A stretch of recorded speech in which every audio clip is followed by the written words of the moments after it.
জাতীয় নাগরিক পার্টি এনসিপির উপর মানুষের প্রত্যাশা দিন দিন বাড়ছে বলে মনে করেন দলের দক্ষিণাঞ্চলের মুখ্য সংগঠক হাসনাত আব্দুল্লাহ। দুপুরে জেলা সার্কিট হাউসের সামনে পথসভায় নতুন বাংলাদেশ বিনির্মাণে এনসিপিকে সমর্থন জানাতে তরুণ প্রজন্মের প্রতি আহ্বান জানান তিনি।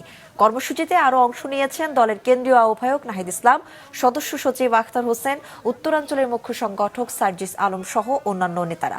এর আগে পটুয়াখালী পৌর শহরের নিউ মার্কেট থেকে পদযাত্রা শুরু করে লঞ্চঘাট, চকবাজার, পুরনবাজার, মুকুল সিনেমা হল, বনানী পৌরসভা হয়ে সার্কিট হাউসের সামনে যান এনসিপির নেতারা।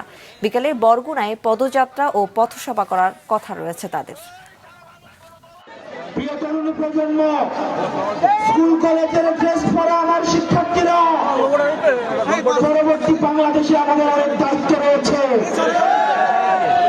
আমাদের উপরে মানুষের ভরসা রয়েছে, আস্থা রয়েছে। মানুষ তখনই অভিযোগ করে যখন ওই মানুষটা থেকে প্রত্যাশা করে।